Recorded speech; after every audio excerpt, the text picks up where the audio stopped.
أعوذ بالله من الشيطان الرجيم.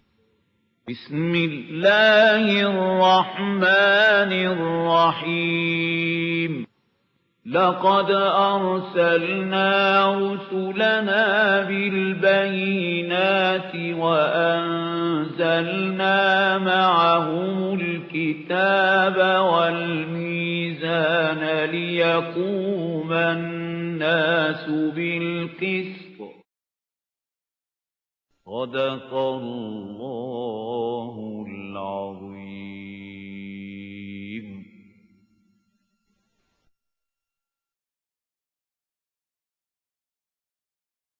أعوذ بالله من الشيطان الرجيم. بسم الله الرحمن الرحيم. يا أيها الناس اتقوا ربكم الذي خلقكم من نفس واحدة وخلق منها زوجها وبث منهما رجالا كثيرا ونساء واتقوا الله الذي تساءلون به والأرحام إن الله كان عليكم رقيبا. صدق الله العظيم. رب اشرح لي صدري ويسر لي أمري واحلل عقدة من لساني يفقهوا قولي. اللهم ربنا ألهمنا رشدنا وأعذنا من شرور أنفسنا.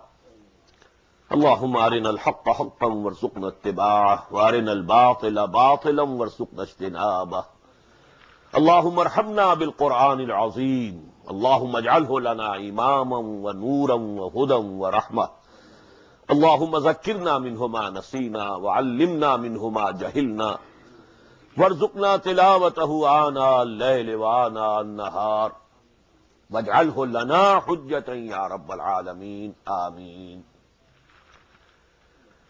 Dear brothers and sisters and sons and daughters in Islam, Assalamu alaikum wa rahmatullahi wa barakatuhu. In the name of Allah and invoking His help, we begin our study of the Quran from the beginning of Surah An-Nisa today. But let me refresh your memory with what I said in the very beginning in the introductory lecture about the grouping of the surahs of the Quran. As you know, Quran consists of 114 surahs, and they are grouped in two ways. One mode of grouping is what we call ahzab or manazil. In the Indian subcontinent, we use the word manzil. In the Arabic world, the term is hizb. The plural of hizb is ahzab. These 7 ahzab, they are nearly equal in volume. And this grouping has been done only with the sole purpose that if a Muslim recites one hizb every day, he will complete the recitation of the whole of the Quran in a week. So to complete the recitation of the whole of the Quran in 1 week, Quran has been divided into 7 ahzab. But they are not absolutely equal in volume or size. Because if you want to have absolutely equal ahzab, then you will have to break the surahs. Some surahs are very long. Some are very short. So that is why, these ahzab are not absolutely equal, they are nearly equal. But there is a very beautiful design in this division. This division was present in the days of the Prophet ﷺ and the companions, radiyallahu ta'ala alayhim ajma'in. If you take away Surah Al-Fatiha, which is the preface to the whole of the Quran, which is called Ummul Kitab, Ummul Quran. Now 3 surahs comprise first manzil. Surah Al-Baqarah, Surah Al-Imran, Surah Al-Nisa. The next has 5 surahs. The next has 7 surahs. The next has 9 surahs. The next 11. The next 13. and the last comprises of 65 surahs. Again, a multiple of 13. 13 into 5 goes to be 65. It's a mathematical system. These are the ahsab. To facilitate a reciter who recites Quran every week. So these 7 portions, he can easily recite 1 portion a day and complete the recitation of the whole of the Quran in 1 week. There's another grouping, and that grouping is based on the subject matter of the surahs. We know, everybody knows, that the Makki and the Madani surahs are interspersed in the whole of the Quran. We find 4 Madani surahs, very long, very lengthy. Suratul Baqarah, Suratul Al Imran, Suratul Nisa, Suratul Ma'idah. Then 2 Makkis, Suratul An'am, which you heard in the Taraweeh today. Then Suratul Araf. Again you have 2 Madanis.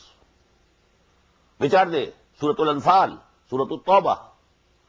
Then 14 surahs which are Makkis, and 1 surah which is Madani, that is Suratul Nur. Then several surahs Makki, and again 1 surah Madani, Suratul Ahzab. Then several Makki surahs, and then 3 surahs which are Madani, Suratul Muhammad sallallahu alayhi wasallam, Suratul Fath, and Suratul Hujurat. Then there are 7 surahs Makki, and then 10 surahs Madani, starting from Suratul Hadid and ending with Suratul Tahrim. Then you know most of the rest of the Quran comprises of the Makki surahs, except for a small number of the surahs in the end of the Quran, which are Madani. So these are 7 groups, Makki, Madani, Makki, Madani, Makki, Madani, 7 times. And each group comprising of 1 or more Makki surahs and 1 or more Madani surahs, it becomes a group. And each group has a central theme. The Makki surahs of that group and the Madani surahs of that group, they are discussing the 2 aspects of that theme. The same theme. 1 aspect in the Makki surah and the other aspect in the Madani surah, and so on. So the first group of these comprises of Suratul Fatiha, only 1 surah which is Makki. And what is the central theme of Suratul Fatiha? Ihdina as-sirat al-mustaqim. Oh Allah, lead us to the right path. صراط الذين أنعمت عليهم غير المغضوب عليهم ولا الضالين. Hidayah, guidance, guide us. And not only guide us, lead us to the right path. Now the 4 Madani surahs are giving you that right path. What to do, what not to do. The main theme is Sharia. These things are permissible, they are halal. These things are prohibited, they are haram. You can go this way, not this way. So this is the guidance to the right path. So the main theme of the 4 Madani surahs, Suratul Fatih, Suratul Baqarah, Suratul Al Imran, Suratul Nisa, Suratul Ma'idah, is the Sharia of Muhammad sallallahu alayhi wa sallam. The right path. As-sirat al-mustaqim. But there is a secondary theme also. And that is the dawah and then charge sheeting the former Muslim Ummah, comprising of the Jews and the Christians. They were the former Muslim Ummah. They were the representatives of Allah on earth. For 2,000 years, Moses, alayhi salatu wasalam, was given Torah 1,400 years before Christ. And 600 years after Christ is the time of the advent of Muhammad sallallahu alaihi wasallam. So for 2,000 long years, that was the Ummah, Muslim Ummah of that time. But they were deposed. A new ummah was created on the basis of the prophethood and messengerhood of Muhammad sallallahu alaihi wasallam. We belong to that ummah, thanks to Allah. It's only by the grace of Allah that we belong to that ummah. Because we were born as Muslims.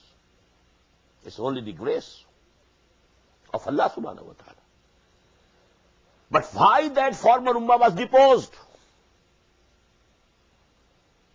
So there is a long charge sheet against them. In all these 4 surahs.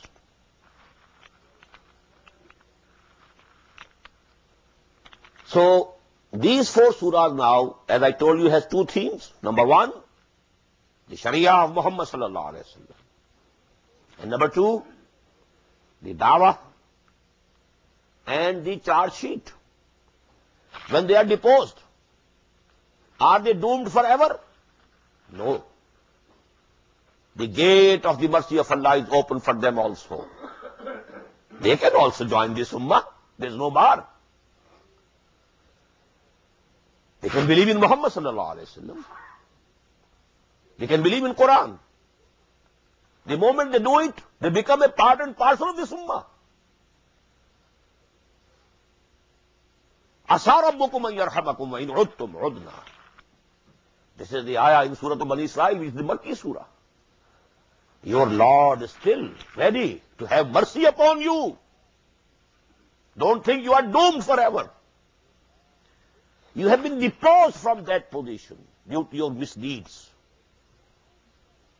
We have created a new ummah. But you can join the ummah. This ummah is not based on any race. So you can join it. You can be a part and parcel of this ummah. Inna hadha al-Qur'ana yahdi lillati hiya aqwam. There is this Quran which is guiding to that path which is the most straight path. So this dawah, come and join this ummah. Come and believe in Muhammad sallallahu alaihi wasallam. Come and believe in this Quran. And the gates of the mercy of Allah are open for you. Allah is ready to embrace you in His mercy. Only if you have faith in Muhammad sallallahu alaihi wasallam. And only if you have faith in Quran. Nothing more is required. The moment you say, Ashhadu an la ilaha illallah wa ashhadu anna Muhammadan Rasulullah, you are equal to any Muslim in the world. Not inferior to any Muslim. Now these 4 surahs, they are divided, or you may say they are divisible in 2 pairs of 2 surahs each. There are certain similarities, between Surah Al Imran and Surah Al-Baqarah. For example, most apparent, both start with huruf muqatta'at, the alphabets which are pronounced brokenly, separately. Alif, Lam, Mim, Zalikal Kitabul la rayba fih. This is the beginning of Surah Al-Baqarah. Alif, Lam, Mim, Allahu la ilaha illahu. This is the beginning of Surah Al Imran. The second, very apparent, prominent similarity, both the surahs end with very grand prayers. ربنا لا تؤاخذنا إن نسينا وأخطأنا ربنا ولا تحمل علينا إصرا كما حملته على الذين من قبلنا ربنا ولا تحملنا ما لا طاقة لنا به واعف عنا واغفر لنا وارحمنا أنت مولانا فانصرنا على القوم الكافرين. And that is the end of Surah Al-Baqarah. And we find in the last section of Surah Al Imran, ربنا إننا سمعنا مناديا ينادي للإيمان أن آمنوا بربكم فآمنا ربنا فاغفر لنا ذنوبنا وكفر عنا سيئاتنا وتوفنا مع الأبرار ربنا وآتنا ما وعدتنا على رسلك ولا تخزنا يوم القيامة إنك لا تخلف الميعاد. Very grand prayer. Then we have the similarity. Both the surahs can be divided nearly in 2 halves. But I can't go into more details. Now we are coming to the second pair, and this consists of Surah Al-Nisa and Surah Al-Ma'idah. And you see, both start abruptly, both end abruptly. No huruf muqatta'at in the beginning of Surah An-Nisa. يا أيها الناس اتقوا ربكم الذي خلقكم من نفس واحدة وخلق منها زوجها وبث منهما رجالا كثيرا ونساء واتقوا الله الذي تساءلون به والأرحام إن الله كان عليكم رقيبا. No preface, no preamble, no huruf muqatta'at, no glorification of Allah, no tasbih, no tahmeed, nothing of the sort. Direct address starts from the very beginning. In the same way, Surah Al-Ma'idah, Ya ayyuhalladhina amanu awfu bil-uqood. Again, no huruf muqatta'at, no tasbih, no tahmeed, nothing of the sort. This is the similarity between these two. And we shall be noting the other similar points when we are going through the translation, inshallah. I don't want to spend more of time in this introduction. Now we begin with Surah An-Nisa. With the name of Allah again, and invoking His help again. Ya ayyuhan nasu attaqu rabbakum alladhi khalaqakum min nafsin wahidah. Let me tell you a few things about the Surah An-Nisa as a whole also. This consists of 24 sections, 24 rukus, and 176 ayat. And you know, its subject can be divided into two parts. The address to the former ummah, only 37 ayat out of 176 are addressing directly or indirectly the former Muslim ummah with one name, Ya Ahlal Kitab. Either inviting them to embrace Islam or charge sheeting them on their misdeeds. The rest, that is 139 ayat out of 176, they are addressing Muslims as Muslims. But this part also can be divided in two parts. A positive address to the Muslims, real Muslims, true Muslims, showing them the path, showing them the ways of Allah subhanahu wa ta'ala, showing them how to reform their society, how to uplift the degraded and downtrodden sections of society. This is what I am calling positive side. And there is a negative side also. 55 ayat I am labeling as positive, and 84 as negative. And what do I mean by negative? Here actually the hypocrites are being discussed and addressed, who were legally Muslims because they were saying Ashhadu Allah ilaha illallah wa ashhadu anna Muhammadan Rasulullah. They were praying behind Muhammad sallallahu alaihi wasallam in the mosque of the Prophet. But still they were lacking the real faith. They were hypocrites. So exposing them so that the Muslims should know the fifth columnist among their society. They should beware of their designs and plots. It was necessary to expose them, the hypocrites, and what they were doing, criticizing them, and also exhorting them to mend their ways. Have a second look on your attitude. Look what you are doing. You are condemning your own self. You will be doomed.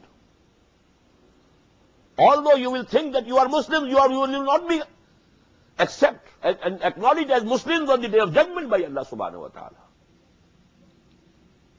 And we shall find in this surah the strongest condemnation of munafiqeen.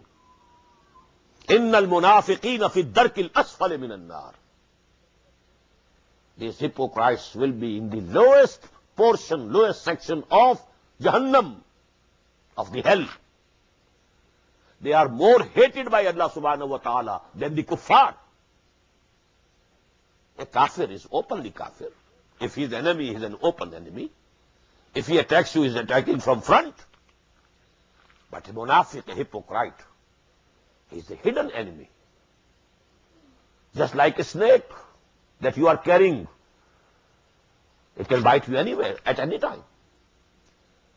So, the major portion of this surah, now note, total number of ayat 176.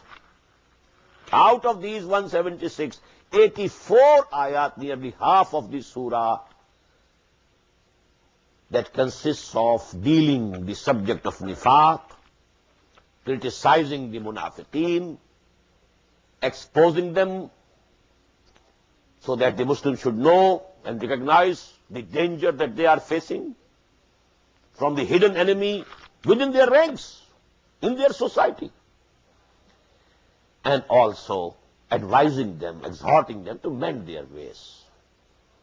Still, as I told you, as about the former Muslim Ummah, Allah is ready to embrace you with His mercy. Asa rabbukum an yarhamakum.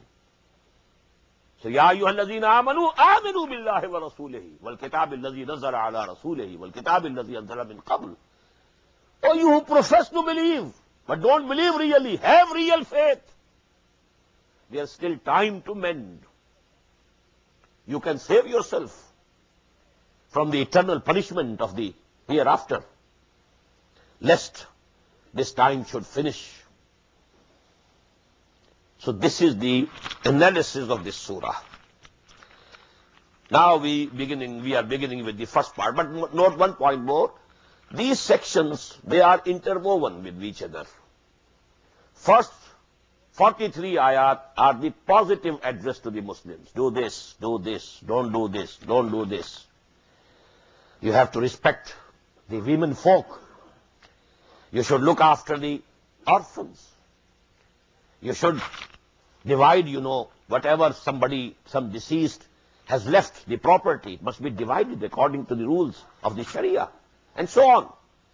The biggest chunk, to the address to the Muslims, it consists of positive ayat, positive commandments, the do's and the don'ts of the Sharia. And then, there is an address to the former Muslim Ummah, Ya Ahl Kitab. Then there comes an address to the munafiqeen. But note one thing. Nowhere in the Quran the munafiqeen, the hypocrites, are addressed as Ya ayyuhal ladhina nafaqu, Ya ayyuhal munafiqun. Nowhere. Because they were also Muslims, legal Muslims. So they are also addressed, Ya ayyuhal ladhina amanu.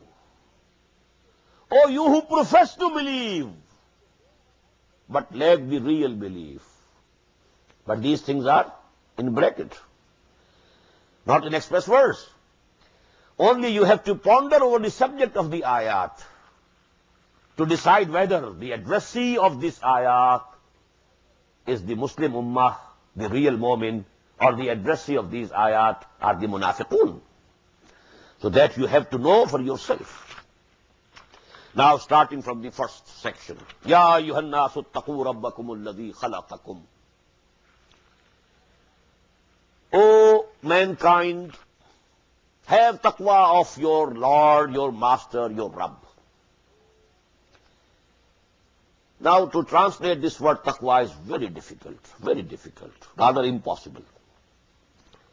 Most of the translators, they use the word fear Allah, fear God, fear your Rabb, fear your Lord. To say the least, it is not appropriate. For fear, the word in Quran is khawf. Everybody knows. What is taqwa? Waqa yaqi means to save someone from some harm. And ittaqa means to save yourself. To save yourself from what? You save yourself from moral decay. And save yourself from the displeasure of Allah subhanahu wa ta'ala. So that is the meaning of taqwa. Therefore, I'm glad that some of the modern translators, they are translating it in a different way. For example, have regard for Allah. Ya ayyuhan nasu attaqu rabbakum. O mankind, have regard for your Lord. This is a better translation. O you who believe, Ya ayyuhalladhina amanu taqullaha haqqa tuqatihi. Remain mindful of your Lord. This is a better translation. Remain dutiful towards your Lord. Keep your moral sense alive. So at different places I'll be using different words, but not fear. You know, we have given the opportunity to the Christians. They blame Quran. That Quran invokes fear. Fear is not a positive sentiment. It's negative. They say Bible invokes love of Allah, love of God. And Quran invokes fear of Allah. And this is because we have translated so many words with one word, and that is fear. Taqwa, fear. Khawf, fear. Khashiyya, fear. Inzar, to make somebody fear. Fear and fear and fear and fear. So they had the chance due to this wrong translations. So we should use better words now. O mankind, have regard for your Lord, alladhi khalaqakum min nafsin wahidatin, who created you out of one living being. Please note here, the word is not from Adam, not from Bashar, not from Rajul. Not that he created you out of one man or one human being. No. Nafs. What is nafs? Life. When you know the angel of Allah will come, putting us to death, what will they say? Akhraju anfusakum. Let me take out your life. Malakul Maut will come and say, Akhraju anfusakum. So nafs means a living organism. So Allah has created you all from one living organism, one living being. وَخَلَقَ مِنْهَا زَوْجَهَا, and He created out of that living being its mate. Now this translation comes very near the modern biological and zoological ideas. You know, in the beginning, when life started on this planet Earth, the primitive forms of life, unicellular organism, it had no sex. The procreation was by the division. One cell dividing into two, 2 into 4, 4 into 8, going on. That was the procreation. Later on, there appeared sex. And we find in the beginning both sexes in one organism. Then at a later stage of evolution, the sexes separated. Ya ayyuhan nasu ttaqu rabbakum alladhi khalaqakum min nafsin wahidatin wa khalaqa minha zawjaha wa bassa minhuma rijalan kaseeran wa nisaa. Now when the sexes were separated, now there was Adam and Eve. And you know, the second ayah which discusses the same theme in the Quran is ayah number 13 of Surah Al-Hujurat. Ya ayyuhan nasu inna khalaqnakum min zakarin wa unsa wa ja'alnakum shu'uban wa qabaila lita'arafu inna akramakum indallahi atqakum. Here zakarin wa unsa, one male, one female, one man, one woman, Adam and Eve. But here it is khalaqakum min nafsin wahidatin wa khalaqa minha zawjaha wa bassa minhuma rijalan kaseeran wa nisaa. And from these two, from this pair, He spread so many men and women in this earth. 5 billion or 6 billion of them are today the progeny of Adam and Eve. Wattaqullah. Just note how important this taqwa is. In one ayah it is being emphasized again. Same ayah, the first ayah. Wattaqullah. Have regard for Allah. Remain mindful of your duties towards Allah. Keep Allah in your mind always. Never to forget.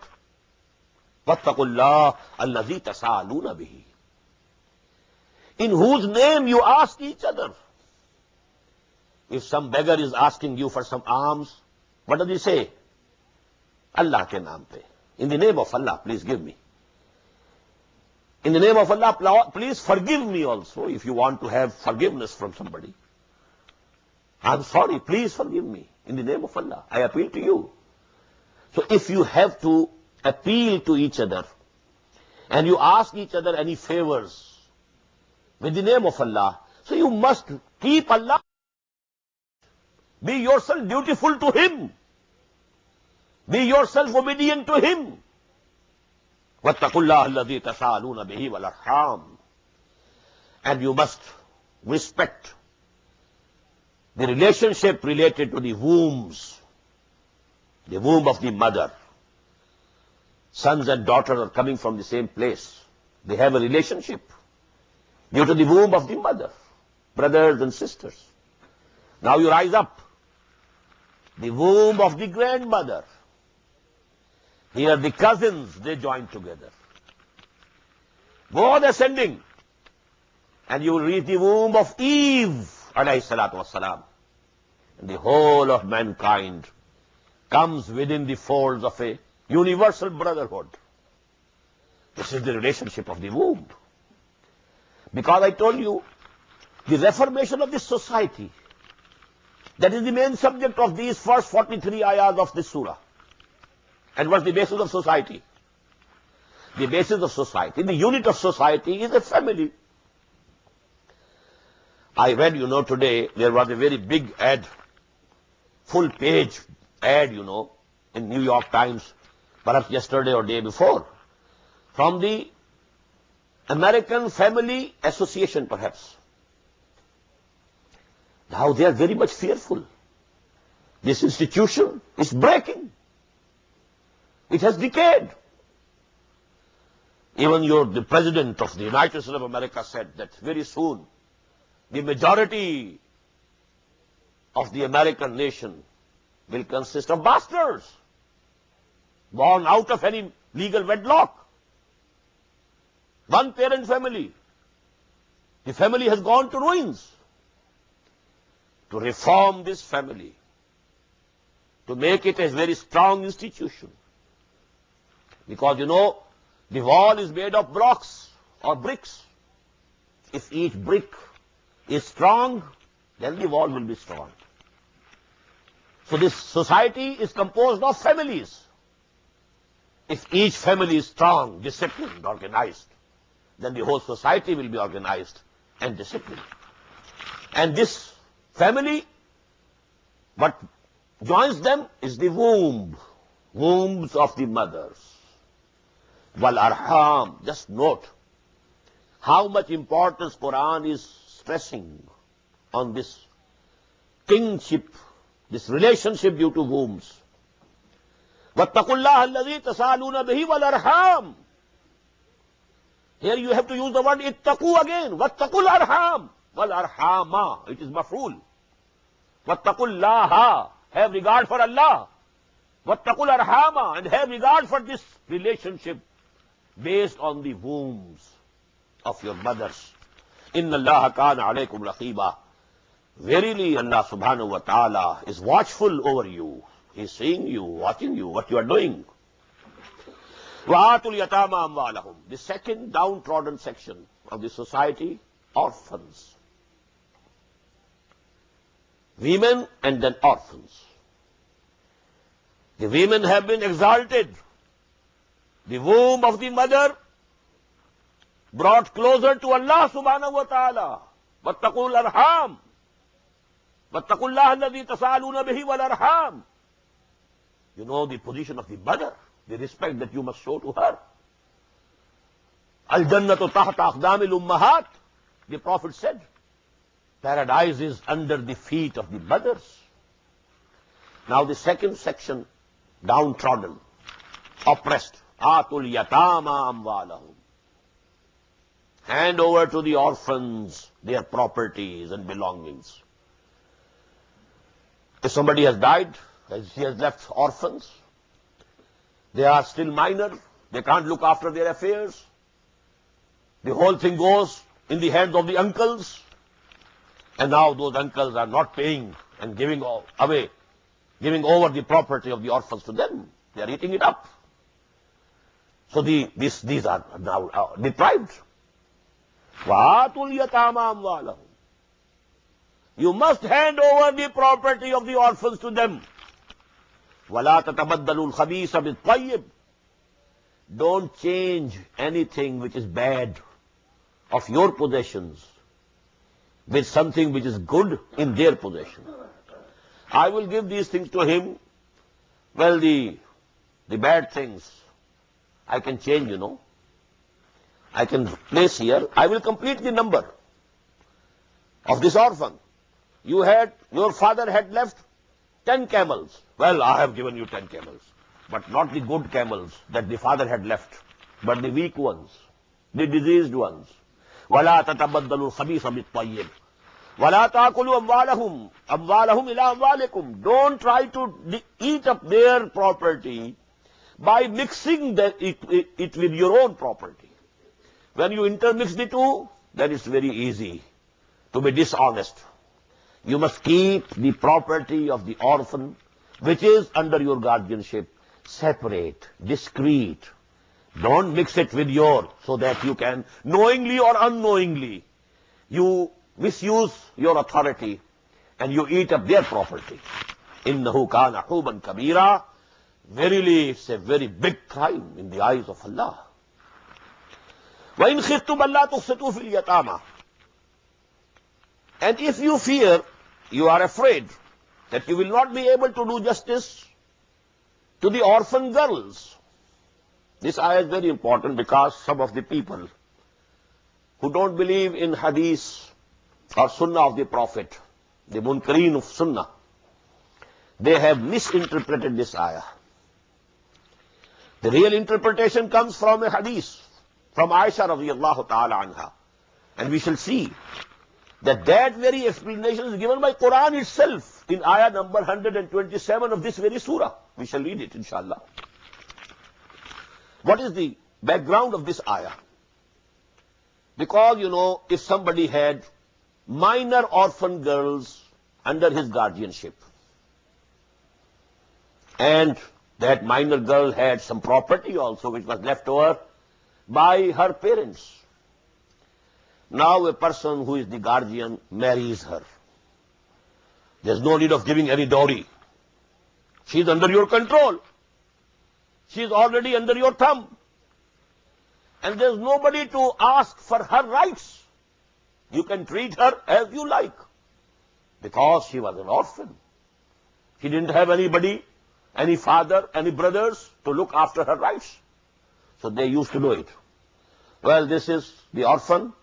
I marry her. Now all the property comes to me, and nobody is there to ask for the rights of this orphan girl. So Allah subhanahu wa ta'ala says, وَإِنْ خِفْتُمْ أَلَّا تُقْسِطُوا فِي الْيَتَامَى. If you are afraid that you won't be able to do justice in case of the orphan girls. Here yatama means the orphan girls. فَانْكِحُوا. Don't marry them, but marry مَا تَابَ لَكُم مِّنَ النِّسَاءِ. You can marry other women who please you, whom you like. Masna wa sulasa wa ruba'. The Sharia of Allah is allowing you to have 2 wives at a time, 3 at a time, even 4 at a time, not more. That is the last. Masna wa sulasa wa ruba'. There are so many women. If you have to marry, you can marry other women. Don't marry this orphan girl which is under your guardianship, because you won't be able to do justice to her. And she will not be backed by any support from her own family. So you are very much liable to do injustice. 1. وَإِنْ خِفْتُمْ أَلَّا تُقْسِطُوا فِي الْيَتَامَى فَانكِحُوا مَا تَابَ لَكُم مِّنَ النِّسَاءِ مَثْنَىٰ وَثُلَاثَ وَرُبَاعَ. You are allowed to marry 2 or 3 or 4 at a time. وَإِنْ خِفْتُمْ أَلَّا تَعْدِلُوا. But this permission of marrying more than 1 woman is conditional. إِنْ خِفْتُمْ أَلَّا تَعْدِلُوا. If you are afraid you won't be able to do justice between these wives, فَوَاحِدَةٌ. Then you should have only 1 wife, because you have to do justice. Justice in all the measurable things. All the measurable things. The time that you spend with this wife must be equal to the time you are spending with the other wife. The money that you are giving monthly for household management to this wife, the same money should be given to the other wife. Anything which can be counted, which can be measured, must be absolutely equal. That is the condition. وَإِنْ خِفْتُمْ أَلَّا تَعْدِلُوا, permission is there. You can have 2 wives, 3 wives, 4 wives at a time. But this is the condition. You have to fulfill this justice. Only there is one exception. There may be, your heart is more inclined to one and not that much inclined to the other. But this is beyond your control. And this will be made clear in this very surah. We shall find in the next passages that Allah subhanahu wa ta'ala has accepted that this is the weakness of man. So this is pardonable. But whatever can be measured or counted, in that absolute equality has to be maintained. Time, money, dresses, etc., dwelling, they must be absolutely equal at par with each other. وَإِنْ خِفْتُمْ أَلَّا تَعْدِلُوا فَوَاحِدَةٌ وَمَا مَلَكَتْ أَيْمَانُكُمْ أَوْ مَا مَلَكَتْ أَيْمَانُكُمْ. And in addition to the wives, you can have those slave girls whom your right hands possess. They are besides. They are not counted in wives. Wives are separate. ذَلِكَ أَدْنَىٰ أَلَّا تَعُولُوا. This is more likelier that you won't go astray and you won't deviate from the right path. So if you keep only one wife, you are saved from doing any injustice. You will not be responsible on the day of judgment for any injustice to any one of them. So it's better to have one. This is persuasion. It's safer to have one. But you are allowed. There can be circumstances that a person needs more than one wife. You can, but you have to do justice. Full justice to all your wives. And not beyond 4. وَآتُوا النِّسَاءَ صَدُقَاتِهِنَّ نِحْلَةً. Again. And give over to the women their dowry, their bridal money, mahar, which we call. Sadoqat. This is sadoqat. Singular is sadaq. Sadaq means the bridal money which a husband pays to the bride, which we call mahar. So you must pay the mahar, or the bridal money, or the dower, or the dowry, with pleasure. Nihla. Don't think it's some fine that you have to pay. It's not a fine, it's a present to your would-be wife. And sadaqah means alms or charity. And the plural is sadaqat. So please differentiate sadaqat and sadaqat. Sadaqat is from sadaqah. And sadaqat is from sadaq. And sadaq is the bridal money which is paid by the husband to the bride, to the wife, at the time of marriage. وَآتُوا النِّسَاءَ صَدُقَاتِهِنَّ نِحْلَةً فَإِنْ تِبْنَ لَكُمْ عَنْ شَيْءٍ. If they on their own concede some part of their dowry to you, well, you had promised me $10,000. Well, I give you 1,000 out of it. I am ready to accept 9,000. Okay. It's her authority. She can do it. فَكُلُوهُ هَنِيًّا مَرِيًّا. You can eat it, you can use it, consume it, and you can consume it with pleasure and doing no good to you, no bad to you. وَلَا تُؤْتُوا السُّفَهَاءَ أَمْوَالَكُمْ الَّتِي جَعَلَ اللَّهُ لَكُمْ قِيَامًا. And don't hand over your properties to the feeble-minded. Sufaha, foolish, feeble-minded, retarded mentally. There are people. Perhaps an orphan is retarded in mind, mentally retarded. His father had left much property for him. Now if you hand over that property to this person, he will spoil it because he doesn't have the intelligence and the understanding and the wisdom and the maturity of thinking. Don't hand over the property to such people. It is in these type of cases that during the British Raj in India, there was court of war. If there was such minor people who inherited big properties, that those properties were not left at their own like or dislike, at their own disposal, but the government managed it for them, and they were allowed only annual expenditure out of the income of that property. That was called court of war, and this is something which is necessary in a society, because there can be people who don't know what is good for them, what is bad for them. وَلَا تُؤْتُوا السُّفَهَاءَ أَمْوَالَكُمُ الَّتِي جَعَلَ اللَّهُ لَكُمْ قِيَامًا. These properties, these belongings, these things Allah subhanahu wa ta'ala has made a support for you in this world. So if you give them over to these people who are not mentally fit, who are not mentally up to mark, then you are spoiling it. And this is going to be a loss to the community, not to the individual alone.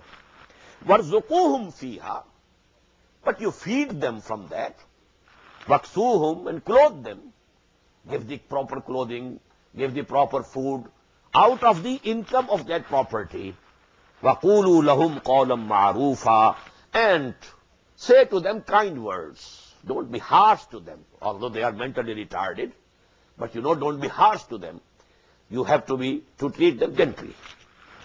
وَابْتَلُوا الْيَتَامَى حَتَّى إِذَا بَلَغُوا النِّكَاحَ, and keep on testing the orphans till such time that they come of age, they reach the age of marriage, they reach the age of puberty. Now they are not minors, they are adults. فَإِنْ آنَسْتُم مِّنْهُمْ رُشْدًا, if you see that they are intelligent, they can very well understand what is good for them, what is bad for them. فَادْفَعُوا إِلَيْهِمْ أَمْوَالَهُمْ, now hand over to them their property, which was in your custody. It was the property of the orphan. His father had left that property for him, but because he was a minor, you were the guardian, you were the custodian. But now when he has come of age, and now when he has reached the age of puberty, hand over their property to them. وَلَا تَأْكُلُوهَا إِسْرَافًا, don't eat it up. Israfan, extravagantly. وَبِدَارًا أَن يَكْبَرُوا, and hastily, fearing that they may become majors, they become adults. وَمَنْ كَانَ, so that you are finishing it up before they become adults. Don't do it. These were the things that were being done over there. These were the social evils in that society. And now when, Muslims had a society of their own, a system of their own, a state of their own, so to say, now the society had to be reformed from all respects. You see how much detailed the Quran is giving these instructions. Don't do any injustice to any section of this society, especially the weakest section. Women are weak. So are the orphans. وَابْتَلُوا الْيَتَامَى حَتَّى إِذَا بَلَغُوا النِّكَاحَ فَإِنْ آنَسْتُم مِّنْهُمْ رُشْدًا فَادْفَعُوا إِلَيْهِمْ أَمْوَالَهُمْ وَلَا تَأْكُلُوهَا إِسْرَافًا وَبِدَارًا أَن يَكْبَرُوا وَمَنْ كَانَ غَنِيًّا فَلْيَسْتَعْفِفْ. If a guardian of an orphan is himself rich and self-sufficient, he should abstain, and he should not take anything out of the property of the orphan whom he is looking after. But وَمَنْ كَانَ فَقِيرًا, if some guardian is poor and he is devoting his time, he is looking after the property of the orphan, so he can take something on that account from the property of the orphan. وَمَنْ كَانَ فَقِيرًا فَلْيَأْكُلْ بِالْمَعْرُوفِ, but then they should do it in a good way. Not that they are drawing heavy sums and heavy salaries out of the property, but the thing which is correct, just and fair. فَإِذَا دَفَعْتُمْ إِلَيْهِمْ أَمْوَالَهُمْ, and when you have handed over to them their properties, فَأَشْهِدُوا عَلَيْهِمْ, take witnesses, lest the orphan says, no, he didn't give it to me. The detailed instructions. These are real matters, real problems. How many disputes can arise? So have witnesses that this was the property left by his father. Today, I am handing it over. You be witnesses to it. Ashhadu alayhim wa kafa billahi hasiba. And Allah is sufficient to reckon. He will take the account himself also. Don't think that if you have kept an account of the property of the orphan and you have the witnesses also, and now there's no other place where you are answerable and responsible, on the day of judgment, Allah subhanahu wa ta'ala will also take the account. Had you taken it justly or not? لِلرِّجَالِ نَصِيبٌ مِمَّا تَرَكَ الْوَالِدَانِ وَالْأَقْرَبُونَ. For men is also a portion from what was left by their parents or near relatives. Now this is the law of inheritance which will be discussed in detail in the second section. This is just a preamble for that. لِلرِّجَالِ نَصِيبٌ مِمَّا تَرَكَ الْوَالِدَانِ وَالْأَقْرَبُونَ. Both the parents, father and mother, whatever they have left. Now men also have a share from that inheritance. وَلِلنِّسَاءِ نَصِيبٌ مِمَّا تَرَكَ الْوَالِدَانِ وَالْأَقْرَبُونَ. And in the same way, women have also a share. Now this is a very big reform which was being done by Islam. Because before Islam, there was no share of inheritance for women. There is still no share in inheritance in Hindus till this time. No share. The inheritor is only the male, and in most of the cases, only the eldest son. Even the smaller sons and younger sons and daughters, they are just deprived of everything, so that the holding remains big. It is not divided and distributed. That is the custom in many societies. But Quran says no. لِلرِّجَالِ نَصِيبٌ مِمَّا تَرَكَ الْوَالِدَانِ وَالْأَقْرَبُونَ وَلِلنِّسَاءِ نَصِيبٌ مِمَّا تَرَكَ الْوَالِدَانِ وَالْأَقْرَبُونَ مِمَّا قَلَّ مِنْهُ أَوْ كَثُرَ. Whether that property or whatever has been left by the parents or the relatives is small or great, it doesn't matter. Howsoever small it is, you have to divide it according to the divine law. If it is great, it has to be divided. If it is small, مِمَّا قَلَّ مِنْهُ أَوْ كَثُرَ. Don't think, oh, it's a very small thing, why to divide it? No. This is the commandment of Allah. نَصِيبًا مَفْرُوضًا. These portions, they have been ordained by Allah subhanahu wa ta'ala. It's not a human law that can be amended and changed. It has been decreed by Allah subhanahu wa ta'ala. وَإِذَا حَضَرَ الْقِسْمَةَ أُولُو الْقُرْبَى وَالْيَتَامَى وَالْمَسَاكِينَ. And when at the time of division of the inheritance, some relatives also come and they are present, and there are some orphans also. They are not the inheritors, not the son, not the daughter of the deceased, but they are orphans of the family. They may be related, but a distant relations. Wal masakin, or the poor, if they are present, destitutes are also present, give them also. فَآتُوهُمْ مِنْهُ وَقُولُوا فَارْزُقُوهُمْ مِنْهُ وَقُولُوا لَهُمْ قَوْلًا مَعْرُوفًا. Give something out of that inheritance to them also, and talk to them in a very gentle way. Kind words. وَلْيَخْشَى الَّذِينَ لَوْ تَرَكُوا مِنْ خَلْفِهِمْ ذُرِّيَّةً ضِعَافًا. And those who are dividing that property now, they should fear. Now this is khashiyah. Khashiyah means fear. Khawf means fear. If they should think about it, that had they been in the place of this person deceased, and had they been leaving behind them minor sons or daughters, how much they would be fearing about their future. Khafu alayhim. A man is dying and he is leaving minor sons, minor daughters. How much he will be mindful about the future of these kids. Who will look after them? They need protection. They need support. I'm dying. Who will look after them? So you should keep it in mind. So now if the other orphans are coming, they were also the sons of some deceased person. Be kind to them, so that if that time comes, God forbid, but if that time comes for your kids and sons and daughters, people will be kind to them also, if you are kind to the orphans today. وَلْيَخْشَى الَّذِينَ لَوْ تَرَكُوا مِنْ خَلْفِهِمْ ذُرِّيَّةً ضِعَافًا خَافُوا عَلَيْهِمْ فَلْيَتَّقُوا اللَّهَ. So that they should have regard of Allah. وَلْيَقُولُوا قَوْلًا سَدِيدًا. And they must say the correct words, the straight words. إِنَّ الَّذِينَ يَأْكُلُونَ أَمْوَالَ الْيَتَامَى ظُلْمًا. Verily those who are eating up the property of the orphans In zulman innama yakuluna fi butunihim nara. They are filling their bellies with fire. Basayaslawna sa'ira, and they shall enter a blazing fire. Don't think that if you have consumed the property of the orphan, well, you have consumed it. No, this is not the property of the orphan that you have consumed and put in your bellies. It's the fire of hell. It will appear on the day of judgment. That was actually, they were the living cinders of fire.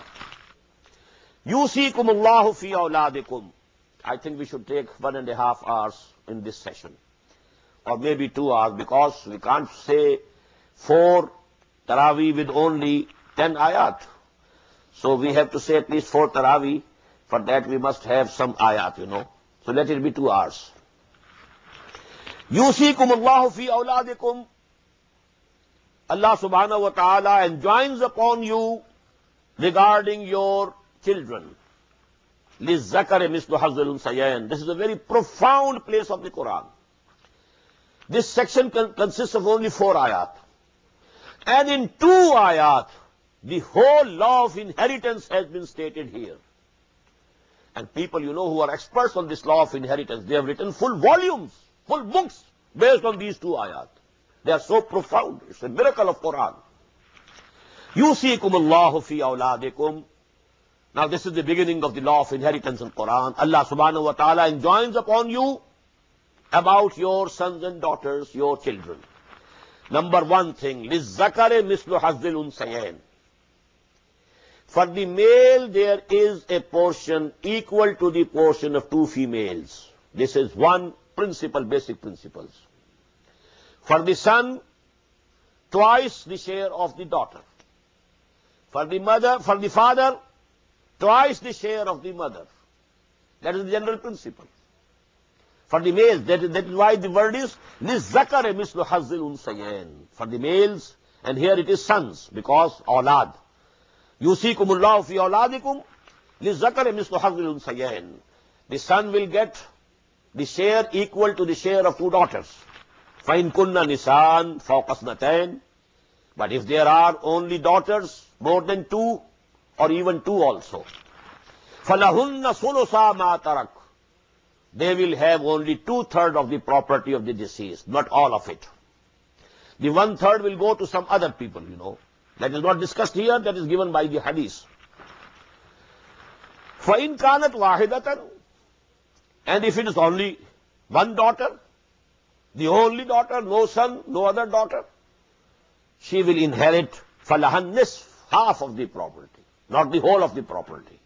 The rest half will go to some other people, to the brothers of the deceased, etc., etc.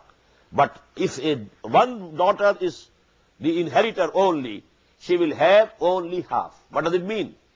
If there is only 1 son, then the whole property will be inherited by him. The son will, because لِلذَّكَرِ مِثْلُ حَظِّ الْأُنْثَيَيْنِ. Because for the male, the share is equal to the share of the 2 daughters, two females. So if there is only 1 son, he will inherit the whole property. If it is only 1 daughter, she will have only half. وَلِأَبَوَيْهِ لِكُلِّ وَاحِدٍ مِّنْهُمَا السُّدُسُ مِمَّا تَرَكَ إِنْ كَانَ لَهُ وَلَدٌ. Now you come to the, parents. If the deceased person has progeny, has sons and daughters, then to the parents, to the father and mother both, 1/6 will go.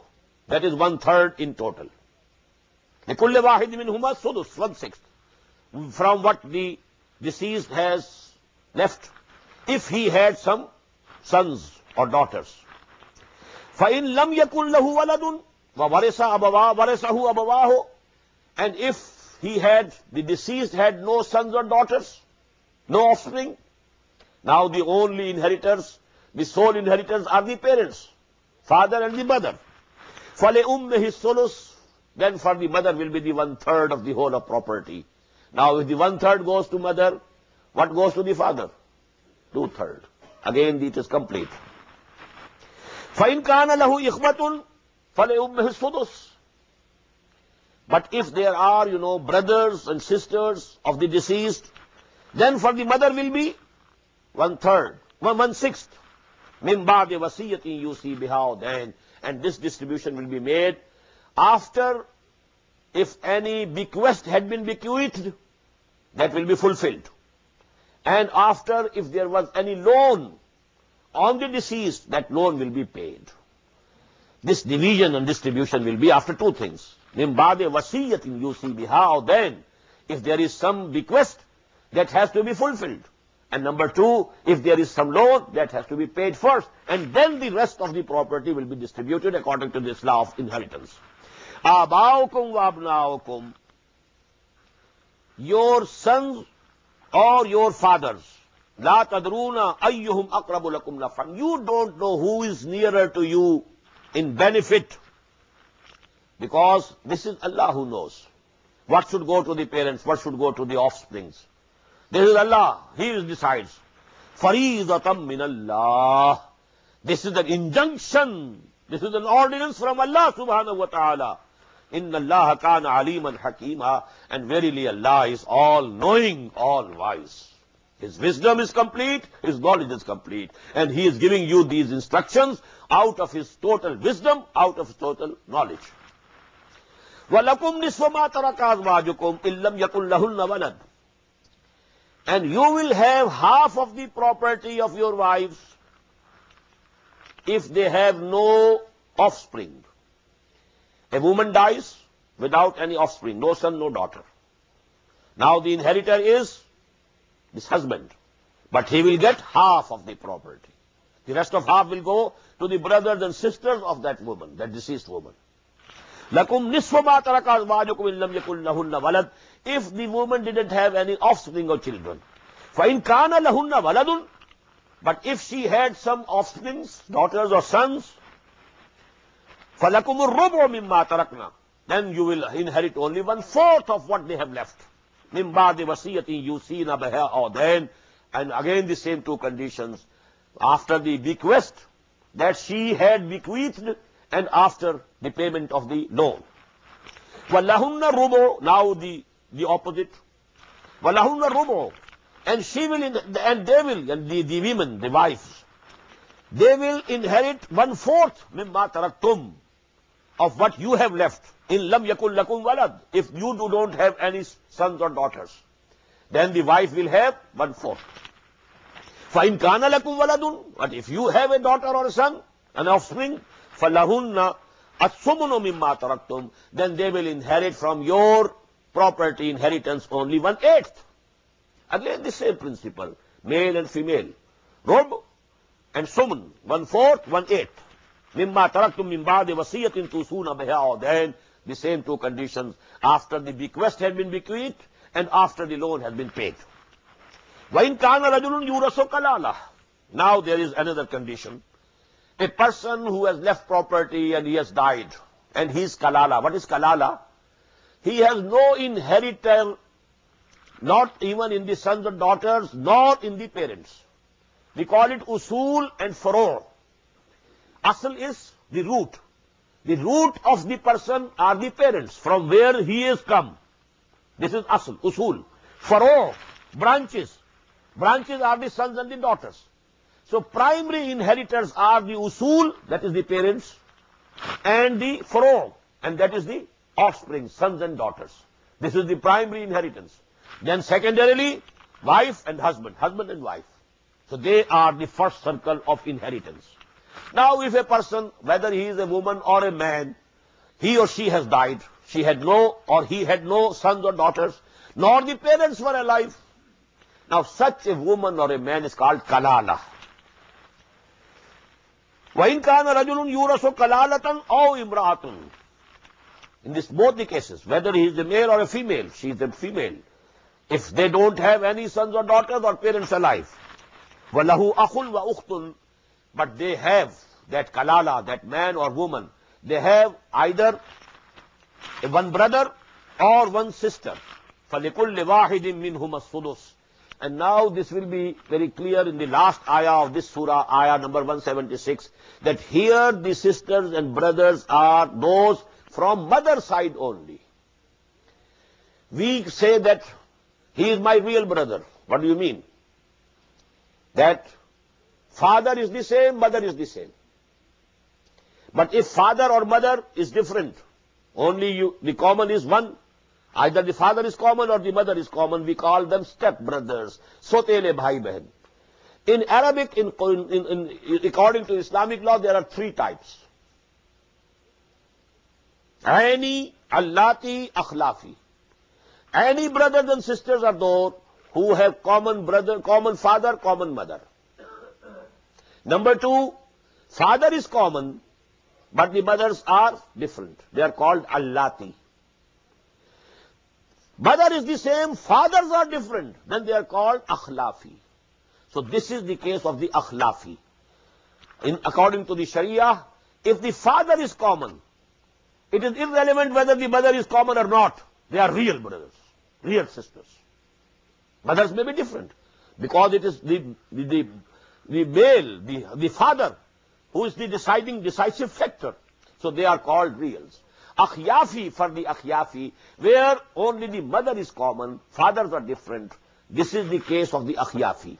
If a woman or man dies without having any parents alive or any sons or daughters, and they have only akhyafi, only those type of step brothers or sisters who are only from the mother side, then for each one of them is only 1/6 of the inheritance. فَإِنْ كَانُوا أَكْثَرَ مِنْ ذَلِكَ فَهُمْ فِي شُرَكَاء فَهُمْ شُرَكَاء. If there are so many brothers and sisters, then the property will be divided among them. This 1/6 will be divided in sulus. 1/3 will be divided between them equally. مِنْ بَعْدِ وَصِيَّةٍ يُوصَى بِهَا أَوْ دَيْنٍ. And this will also happen after that wasiyah, that bequest has been completed, fulfilled, or the loan has been given. غَيْرَ مُضَارٍ, without harming anyone. What can be the conditions of harming? For example, somebody has made a bequest for his own son.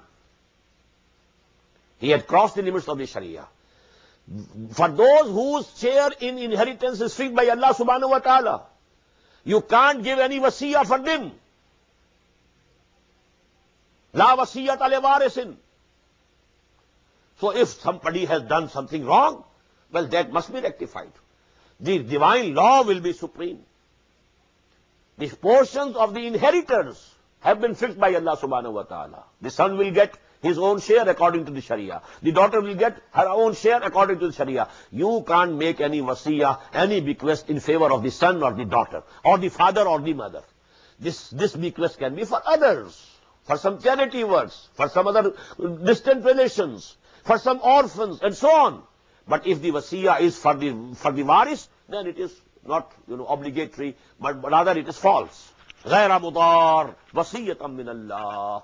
And this is injunction from Allah subhanahu wa ta'ala. How many times you see this is being repeated? So that you must be mindful that you can't make any changes, any amendments. This is the ordinance from Allah subhanahu wa ta'ala. Wallahu alimul hakim. And Allah is alim, all-knowing, hakim, all-wise. Tilka hududullah. And these are the limits placed by Allah subhanahu wa ta'ala. Alimul halim, He is the knower and forbearing. He is forbearing. He doesn't punish you immediately. He gives you time to amend your ways. He is halim. So this is his hilm. Wallahu alimul halim. Tilka hududullah. These are the limits placed by Allah subhanahu wa ta'ala. Again the emphasis. And how lightly we take this matter. What percentage of Muslims are serious about these matters?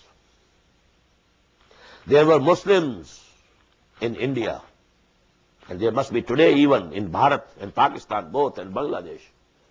They used to stand up in the British courts and say, we don't accept the law of inheritance of Islam. We want the law of the inheritance of our rivaj. What is there, in our society? We want a decision according to rivaj. Or we want a decision according to the British law. We are not ready to accept Islamic law. And they were Muslims. They declared it. And the emphasis here. Tilka hududullah. وَمَنْ يُطِعِ اللَّهَ وَرَسُولَهُ يُدْخِلْهُ جَنَّاتٍ تَجْرِي مِنْ تَحْتِهَا الْأَنْهَارُ. These are the limitations which have been prescribed by Allah subhanahu wa ta'ala. So whosoever obeys Allah and His Messenger, He will make him enter those gardens, tajri min tahtiha al-anhar, underneath which rivers will be flowing, khalidina fiha, and they will abide therein forever. Bazalik al-fawzul azim, and that is a very great achievement indeed. Whosoever is made to enter paradise, what greater achievement and success can be there? وَمَنْ يَعْصِ اللَّهَ وَرَسُولَهُ, and whosoever disobeys Allah and His Messenger, وَيَتَعَدَّى حُدُودَهُ, and he tramples the limits placed by, transgresses the limits placed by Allah subhanahu wa ta'ala, يُدْخِلْهُ النَّارَ, He will make him to enter the fire, خَالِدًا فِيهَا, to abide there forever. وَلَهُ عَذَابٌ مُهِينٌ, and there he will have a humiliating chastisement, punishment. I think we should stop here and we should pray 4 rakat of Taraweeh. بارك الله لي ولكم في القرآن العظيم ونفعني وإياكم بالآيات والذكر الحكيم. الله أكبر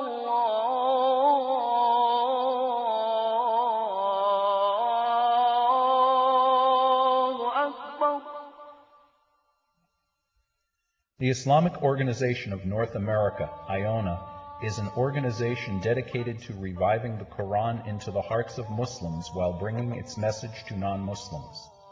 The obligations of a Muslim as ordained by the Quran and Sunnah can be understood as having 4 levels. 1. A Muslim is required to develop real faith and conviction, iman, in one's heart. 2. A Muslim is required to live a life of complete submission to the will of Allah subhanahu wa ta'ala. 3. A Muslim is required to propagate and disseminate the message of Islam to humanity as a whole. 4. A Muslim is required to try his utmost in establishing the just Islamic order. The first and foremost objective of establishing IONA is to assist the Muslims in North America to uphold and implement these obligations, first on themselves, their families, inform their friends, and then to invite the non-Muslims to Islam. The ultimate goal is to seek Allah's pleasure and salvation in the hereafter. For more information about IONA, please visit us at www.tanzim.us. You may also email us at info@tanzeem.us or call our toll-free number 866-779-IONA. Join us. Together we can make a difference.